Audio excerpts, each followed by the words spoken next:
أعوذ بالله من الشيطان الرجيم.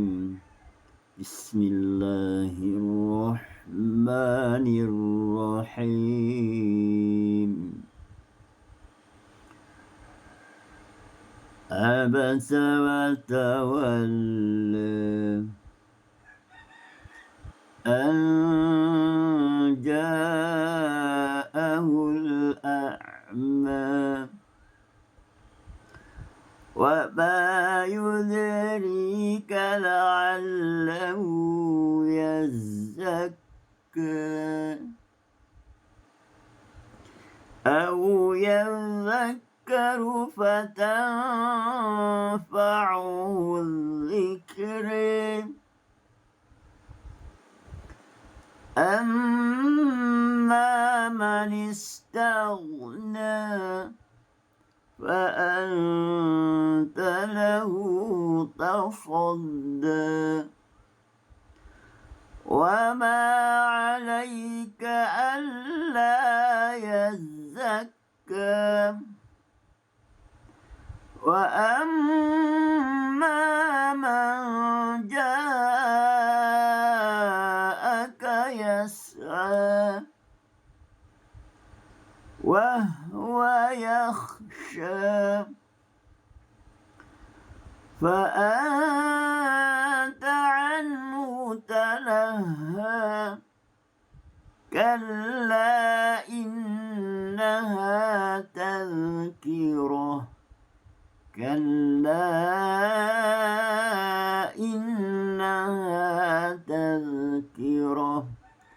فمن شاء ذكره في صحف مكرمة مرفوعة مطهرة بأيدي سفرة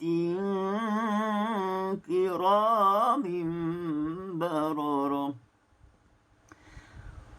قتل الإنسان ما أكفره قتل الإنسان ما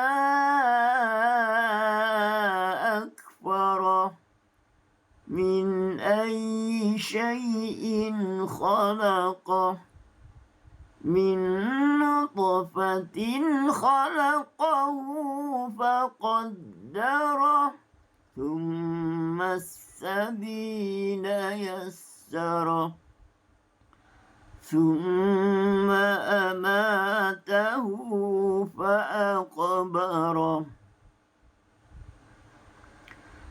ثم إذا شاء أنشره ثم إذا شاء أنشره كلا لما يقض ما أمره كلا لما يقض ما أمره فلينظر الإنسان إلى طعامه إنا صببنا الماء صبا ثم شققنا الأرض شقا فأنبتنا فيها حبا وعنبا وقضبا وزيتونا ونخلا وحدائق غلبا وفاكهة وأبا متاعا لكم ولأنعامكم فإذا جاءت الصاخة يوم يفر المرء من أخيه وأمه وأبيه وصاحبته وبنيه لكل امرئ منهم يومئذ شأن يغنيه لكل امرئ منهم يومئذ شأن يغنيه وجوه يومئذ مسفرة ضاحكة مستبشرة ووجوه يومئذ عليها غبرة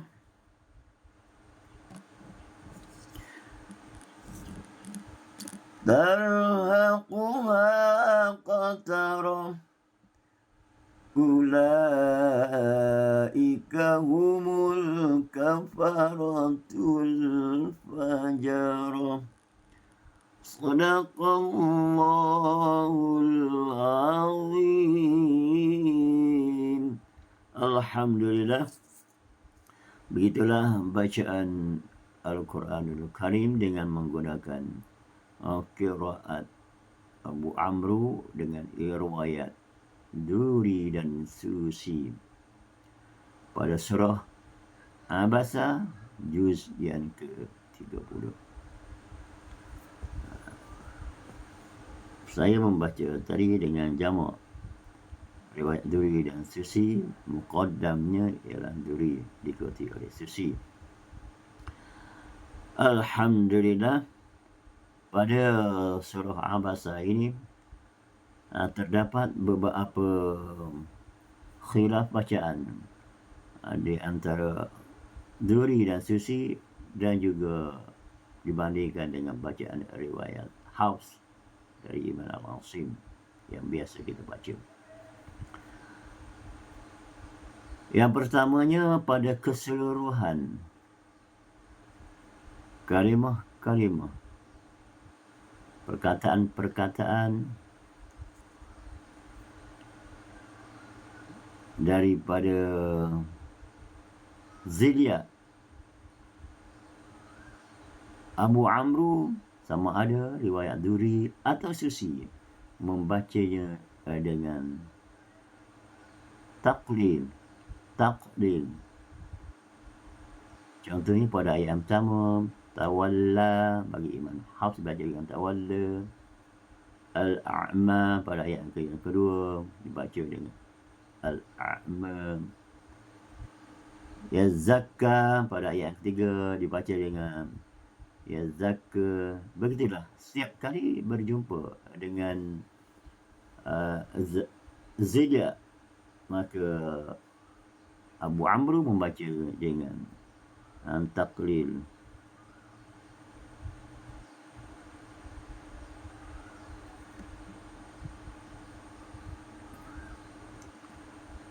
Dan pada ayat ini juga terdapat zilro. Tadi zilya, ni zilro. Seperti perkataan al-zikro. Riwayat Hafs dari Imam Al-Asim membaca dengan al-zikro. Tetapi bagi bacaan Abu Amru, sama ada Duri atau Susi, dibaca dengan imadah. Fatang fa'ahu zikri. Bukan zikra. Kalau zikra ditaklil, tapi dicondongkan lagi zikri pada ayat yang keempat. Au yazakkaru fatanfa'uhu zikri. Begitulah di mana-mana perkataan Sekalipun apabila berjumpa dengan Zilra, maka Abu Amr membaca dengan imalah. Bila bertemu dengan Zilia, dibaca dengan taqlid. Dan sini di dalam ayat ini juga, di dalam surah ini juga, surah Abbas ini terdapat khilaf huruf, seperti pada ayat yang keempat, perkataan fatanfa'ahu bagi bacaan riwayat Hafs, tetapi bagi bacaan Abu Amru sama ada riwayat Duri atau Susi, ain daripada fathah didemuhkan, dibaris hadapankan. Daripada fatanfa'ahu dibaca dengan fatanfa'ahu dzikri.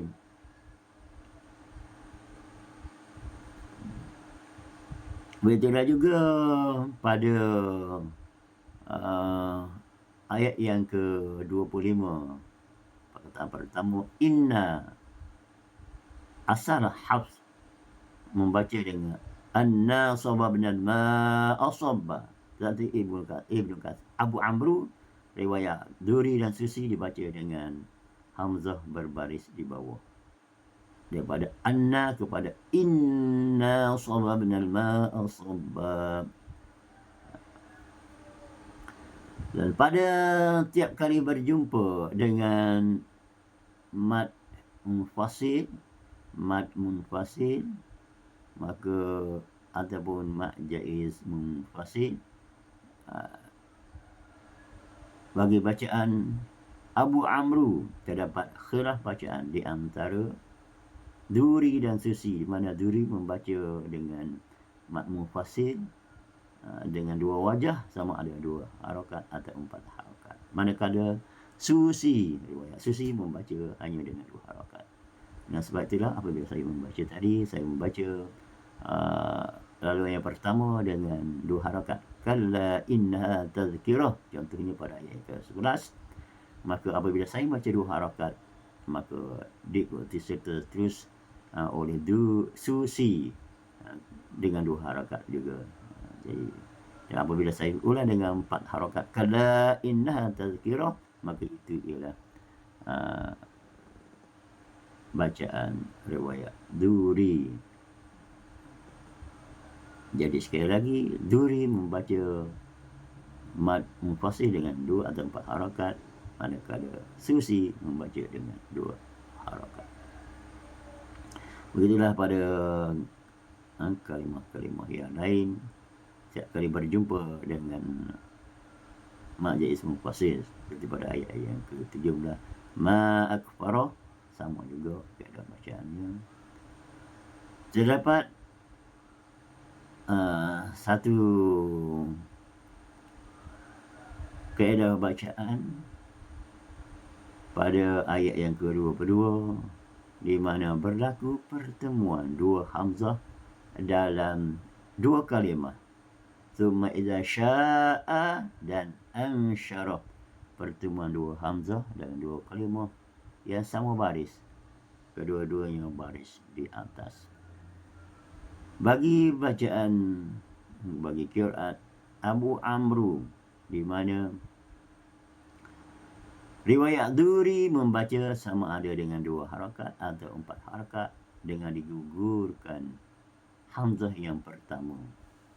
Daripada summa idza sya'a ansyarah, apabila digugurkan dengan hamzah yang pertama, maka jadilah bacaannya summa idza sya'a ansyarah, summa idza sya'a ansyarah.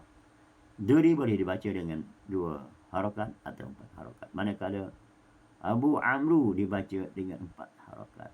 Maka apabila saya baca dengan 2 harakat, itu adalah bacaan riwayat Duri, dan apabila saya membaca dengan 4 harakat, maka ianya beserta riwayat Duri dan Susi. Summa idza sya'a ansyarah, maka itu sudah mencakupi riwayat Duri dan Susi dengan sya, dia baca dengan 4 harakat.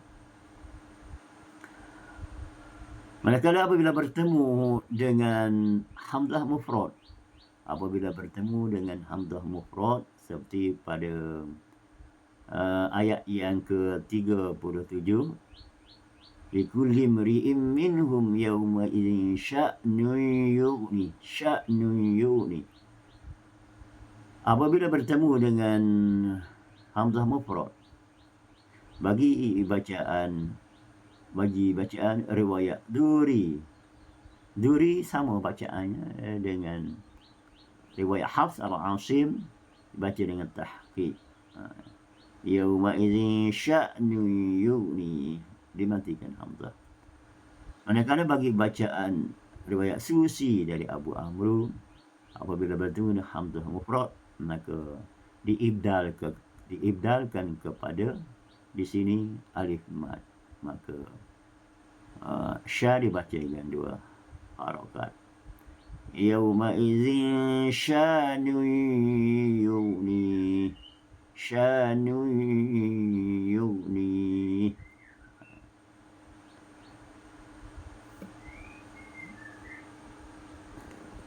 Dan apabila bertemu dengan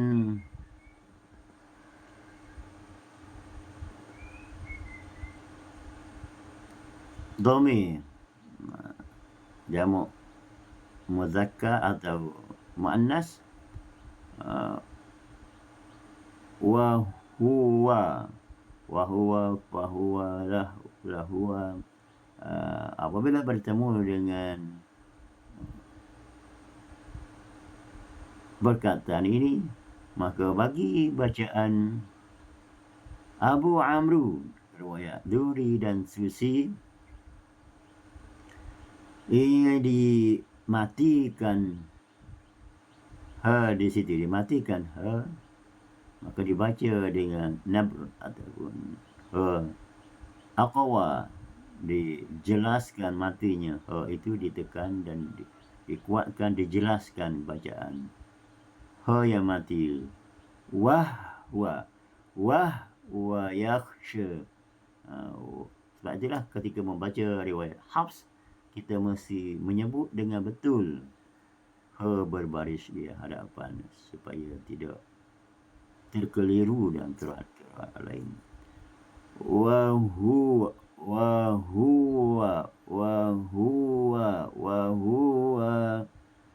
biar jelas berbaris di hadapan.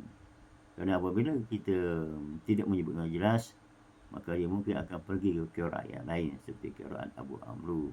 Dimatikan dibaca dengan aqwa, ditekan dan dijelaskan matinya, berlaku nabr. Wa yakhsha, dan rasanya itulah sahaja beberapa khilaf bacaan di surah Abasa ini mengikut qiraat Abu Amru dengan riwayat Duri dan Susi, berbanding dengan riwayat Hafs al-Asim yang biasa kita baca. Alhamdulillah.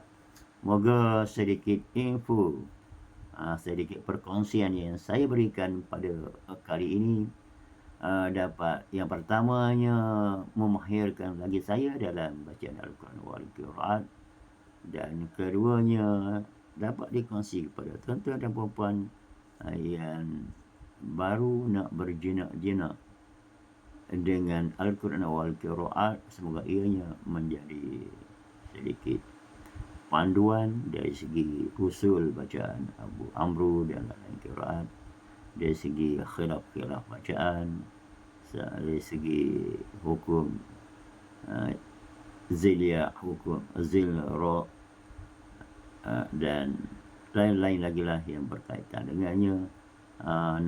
Nanti apabila tuan-tuan dan puan-puan bertemu dengan guru-guru yang pakar, syekh-syekh yang mursyid dalam bidang Al-Quran wal Qiraat, dapat membantu tuan-tuan dan saya sendiri untuk lebih memahirkan lagi, memahamkan lagi kaedah-kaedah, usul-usul dan apa saja yang berkaitan dengan ilmu Al-Quran wal Qiraat. Salam persahabatan daripada saya, Haji Terengganu, dari Raudhah Jaya Travel and Tours India Berhad, yang menyediakan pakej umrah setiap bulan, insya-Allah. Siapa yang berhajat untuk melakukan umrah bolehlah hubungi kami. Kami biasanya terbang dengan menggunakan penerbangan MAS ataupun SB Saudi Airlines. Kami menginap di hotel-hotel di hadapan masjid yang kurang daripada 100 meter jarak hotel ke masjid, sama ada di Mekah ataupun di Madinah, dengan full board makan 3 kali sehari di Mekah di Madinah. Dan kami bergerak daripada Mekah ke Madinah atau dari Madinah ke Mekah sehala dengan menggunakan speed trains, kereta api laju. Kami menggunakan visa umrah. Insya-Allah tuan-tuan dan puan-puan yang berhajat untuk menunaikan umrah bolehlah hubungi kami di mana-mana pejabat Raudah Jaya Travel and Tours. Kalau di Kemaman di Jalan Air Putih, Kapun Jaya Kemaman, dan kalau di Kuantan di Bukit Setongkol Kuantan, dan bagi Kuala Terengganu daerah-daerah sekitar dengannya di tingkat atas TMI Jalan Tun Adis Kapun Tun Adis Kuala Baik Kuala Terengganu, atau tuan-tuan boleh menghubungi mana-mana ejen-ejen kami, wakil-wakil kami di seluruh negeri dan seluruh negara, atau terus hubungi saya di talian 0199367657.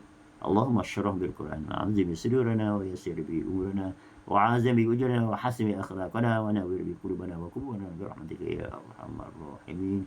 Assalamualaikum warahmatullahi wabarakatuh.